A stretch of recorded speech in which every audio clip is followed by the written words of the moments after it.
Good afternoon. We are going to take notes on Trig Point 2, the second day of notes for the trigonometry unit, which is Unit 11. For these notes, you might want your compass to draw circles with. There are also two printed pages that you want to have.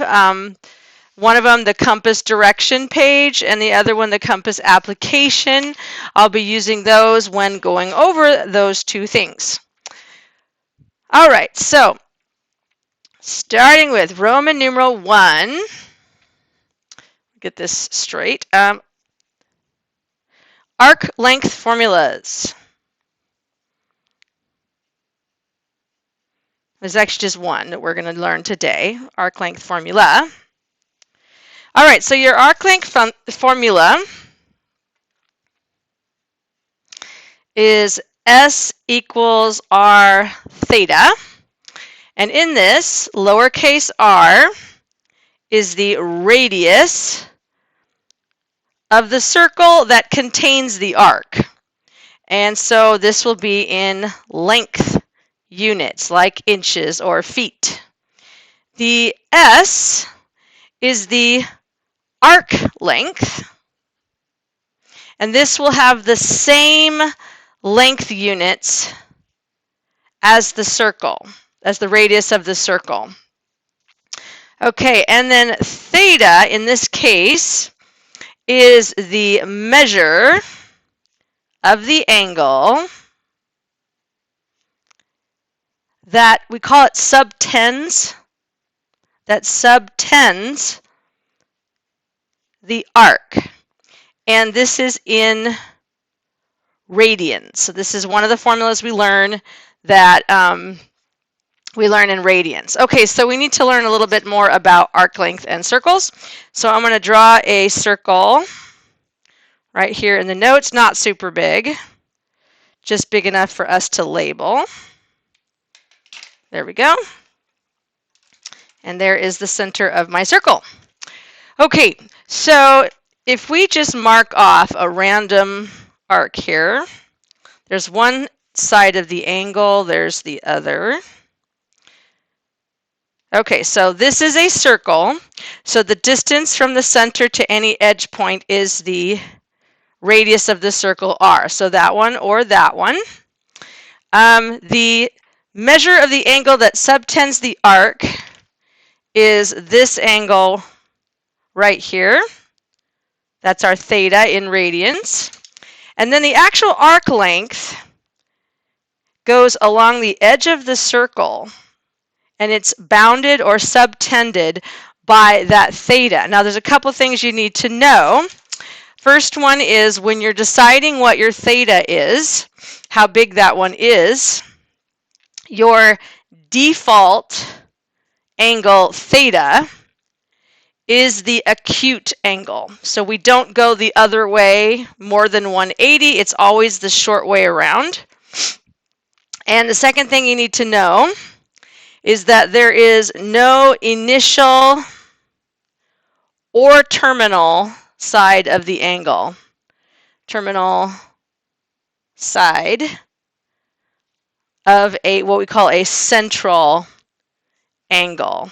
And a central angle is an angle who is made from the center of the circle. That's why it's called a central angle. So that theta is kind of freestanding. It doesn't have a beginning, it doesn't have an end, it's just measured the way it is. Okay. So let's go to part, that's A, that's the formula. Let's go to part B. How to get the arc length via a ratio. There are other ways to get arc length besides the formula. And this second way I'm going to show you, it relates the arc measure to the angle measure. And it works in degrees or radians. So sometimes it's a faster method because you don't have to change the units. So here's the way you do it with a ratio.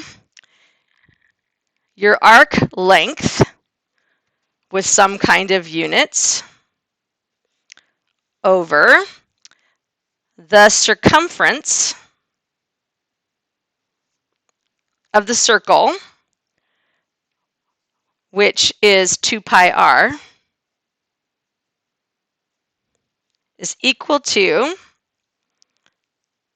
the angle measure of that subtends the arc out of how many angles there are, how many degrees there are in a circle or radians in a circle. So degrees or radians in a circle, which of course in degrees that would be 360 degrees. In radians that would be 2 pi radians. All right, so I'm going to use an example with the ratio, and then we'll do an example with the arc length formula. So let me grab my compass. So we've got a circle. Oops, let's just draw a regular old circle.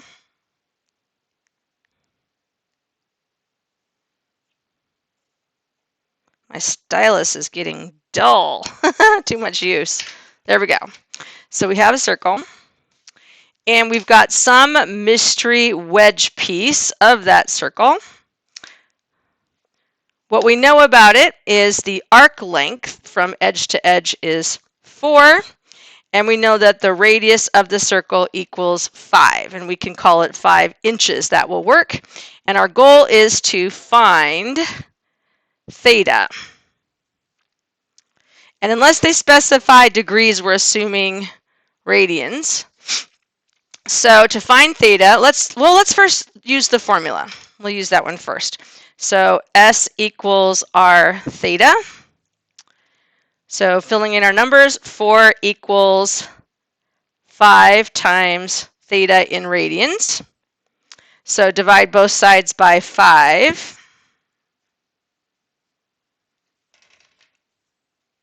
And you get theta equals 4/5 radians. All right, that's one way to do it. So we'll call that number 1. Number 2, second way to do it is your arc length, which is 4, over your circumference, which is 2 pi r, so 2 pi times 5, is equal to your angle measure, theta, over the number of degrees in a circle, radians, we'll do radians, over 2 pi. So arc length over circumference equals angle over an entire circle of angle. That's using your ratio. And then you just solve. So we'd multiply both sides by 2 pi over 1 to get the 2 pi's to cancel out, and you get 4/5. So basically the same answer, just using a different method. And I would say choose your method based on convenience. Whatever is the most convenient for the problem you're working on. All right, let's do another example. So example 2, and we're going to need a circle.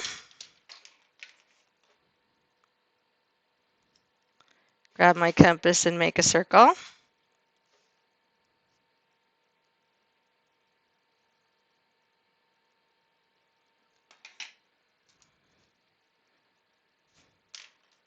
There we are. Oh, it's kind of light, isn't it? Okay, so on our circle, we're going to have an angle marked out here. Definitely bigger than 90. And in fact, it says 135 degrees. You have a radius r equals 12. And your arc length from one end to the other is x.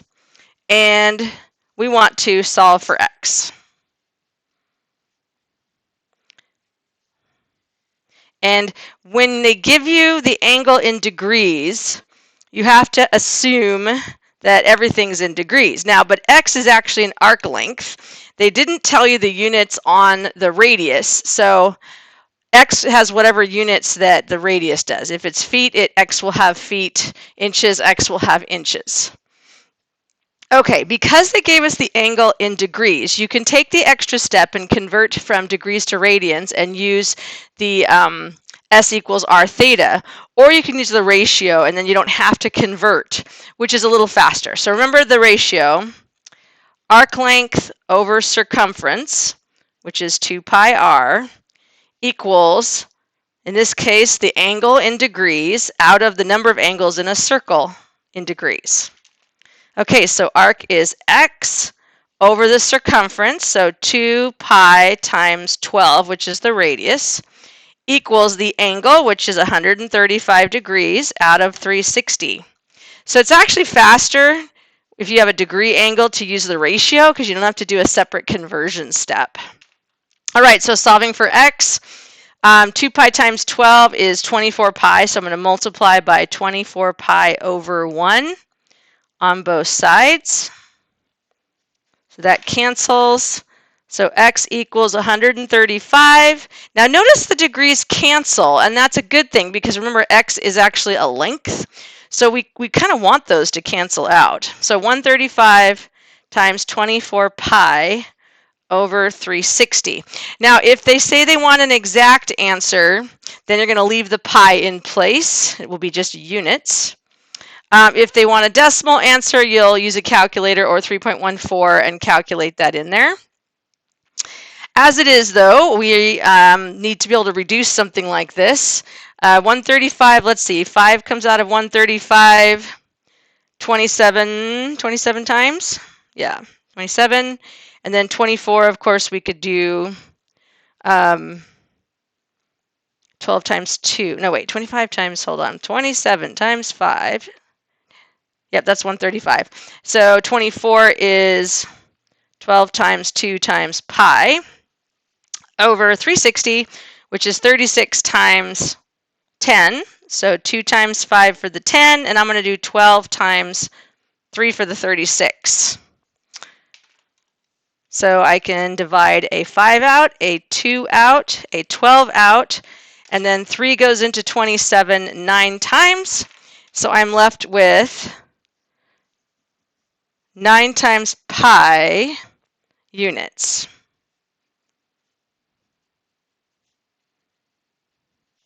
And indeed, it's a length.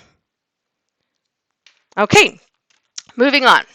So that's just an example of where the ratio is easier with degrees than the other formula. All right, we're going to flip the page.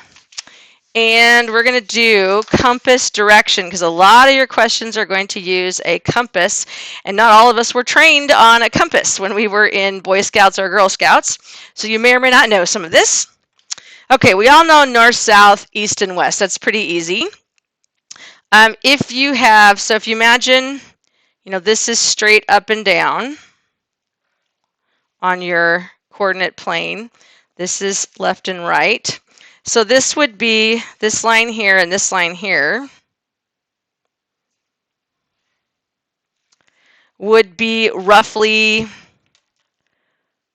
45 degrees between here and here, right?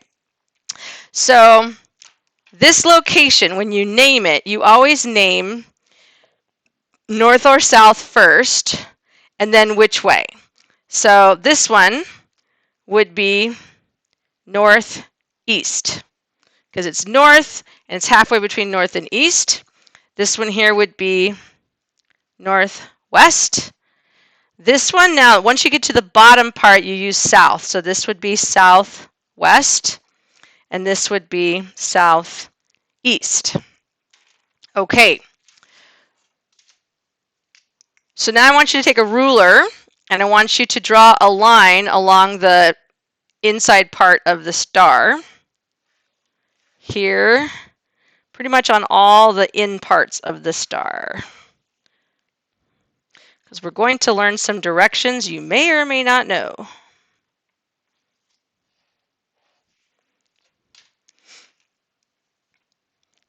Okay, so this mark here, it says that you're starting at north, and you're halfway between north and northeast, so it's north, northeast. This one, you start at north, but you're going towards the west, towards the northwest, so north, northwest. South works the same way. Between south and southeast, it gets an S for south, and then southeast, because it's halfway in between S and southeast. The other direction, south, southwest. All right, so we got those two. Now what do we do with these two? Okay, so these two, so the ones we just did are measured to north and south. These left and right marks are measured east and west. So this one here would be go east first, and then go halfway in between east and northeast. So that is east, northeast. This is east, southeast. Okay, now go over here. This one is west, so going left, and then towards northwest. So west, northwest. And then this one is west, southwest. Now, as far as angle measures go, if you're talking about planes or ships,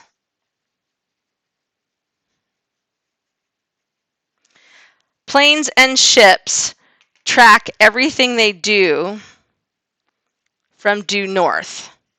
That would be the positive direction, that would be the negative direction. So if they're giving you degree measures for planes and ships, they oftentimes call this bearing. It goes from north. Anything else we pretty much measure directionally from the center. So what do we need to know about this? You need to know what the angle measures are so that you can do math with this. So if we determine that east is 0 degrees, we know that northeast is 45 degrees. It's halfway in between 0 and 90 degrees, which is straight up. So halfway in between 45 and 0 is 22.5 degrees, which means you take 22.5, add it to 45, and you get 67.5 degrees for your north-northeast. So that gives you an idea of how you can measure these. Now, in terms of radians, of course, 45 degrees would be pi over 4 as measured from 0. Half of pi over 4 would be pi over 8. Now, in order to get to here, we have to count by eighths. 1/8, 2/8, 3/8. So this is 3 pi over 8 radians. And then, of course, 90 degrees is pi over 2 in radian form. So anytime you have a compass, you are able to do actual math with it because you have a circle and you have measurements. A little bit of vocabulary I want to give you on this same page. Let's say that we have an angle here. We'll just pick kind of a random one. We have an angle here. Okay, I'm going to switch to a really, really fat pen because you have to be able to see this. All right, if you measure from 0 all the way over to that angle, maybe I'll make the angle darker. This is what we call the actual angle. It's the one measured from 0. Now, we have another one, though. When you have an angle, when you measure it to the closest 90 degrees, the closest x-axis, the measure from the x-axis to that angle is called the reference angle. Some math that we do, you will use the actual angle. Some math that we do will use the reference angle, which is the measure to the nearest x-axis. So I wanted you to be aware of what that was.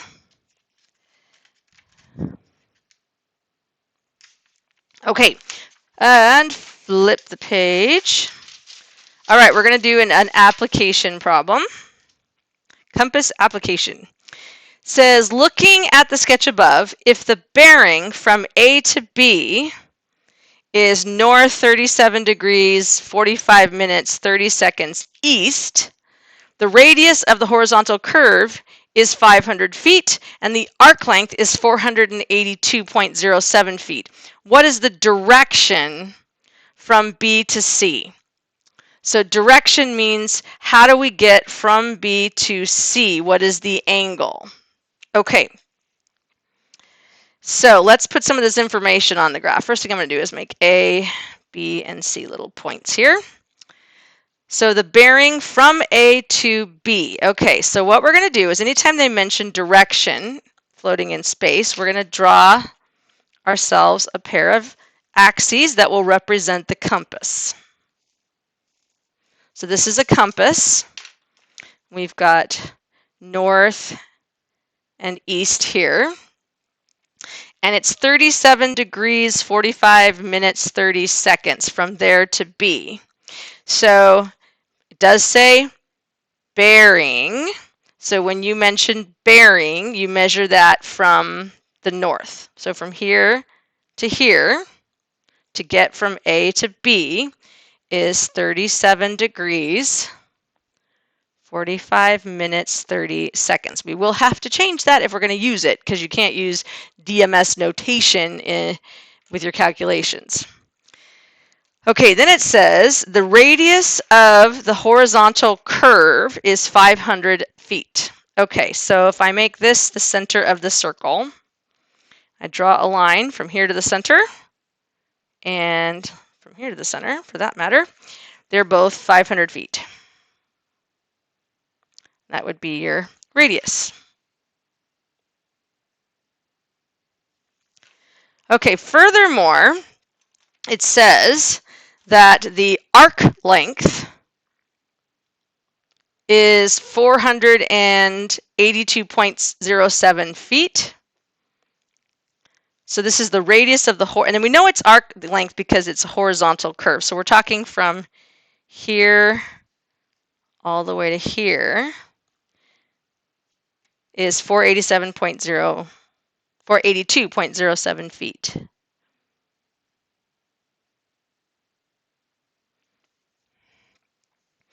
Okay. Now we want to know what is the direction from B to C. So we're going to go up to B, and I'm going to make its own little compass. And we want to know from B to C what it's going to be. And again, we're talking bearing, so it's from north. So here's a little secret about, about compass problems. East and west are parallel to each other. So these two lines run parallel to each other, which is pretty cool because it means that the line that joins them is a transversal, and we can actually do transversal math. Also, north-south is parallel, and that gives us even more angles. So if this is the angle measure that they gave us, and alternate interior angles are congruent, we can get that little angle right there, which is pretty cool. What else can we get? All right. So first thing we need to do is get this degree, minute, second notation taken care of. So the 37 degrees is fine, but I need to change 45 minutes into degrees. There are 60 minutes in a degree, so I'm going to multiply by 1 degree over 60 minutes. That will take care of that. And then I need the seconds, 30 seconds, to go to degrees. So there is 1 minute per 30 seconds, and there is 1 minute per 60 seconds, 1 degree per 60 minutes. And again, we're using unit analysis to tell us which way our conversions go. Let me grab a calculator. I'm going to need it.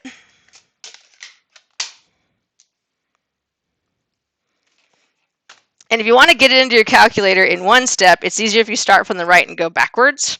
So I'm going to go 30 divided by, and 60 times 60 is 3,600. 6 times 6 is 36. Add the 2 zeros in there. Enter. There's the first one. Plus, I'm going to use a parentheses, 45 divided by 60. Close the parentheses. Enter. Plus 37. So that's a really easy way to get it into your calculator. So what we ended up with is 37.75833 degrees as our angle. All right. Next thing we need to do. So we have this angle here, which means we have this small angle here. And because of how we drew this, these two angles, because it's a curve, so these two angles right here are congruent to each other. So we have 1, 2, 3 angles congruent to each other. I need the direction from B to C, so I actually need this angle right here. Well, if this is 90 degrees, and I subtract the angle I have, what's left is this angle from B to C. So I'm going to take 90 degrees minus 37.75 minus that whole number. Notice I didn't push clear, so I'm just going to subtract 90. I don't care if it's negative. And we get 52.2416, and then it repeats, degrees. Okay, so this angle in here is 52.2416 degrees. We're about ready for the last thing. Remember, bearing is from north, so I need to go from here all the way over to there. So this is 90 degrees. So 90 degrees plus 52.2416. So this is already negative, so I'm just going to multiply by a -1. Now it's positive, and I'm going to add 90. The advantage of not pushing clear is that your grapher has 39 decimal places, so your answer will be super accurate if you don't have to push clear and start to go over. If you have to re-enter a number, you want to enter usually with 6 decimal places. That's a lot, but that way you won't get bad numbers from all the different calculations you're doing. Of course, it's better to do it this way with never pushing clear, because then you don't have to worry about rounding anything at all. We end up with 142.242 degrees. And that's our bearing from due north.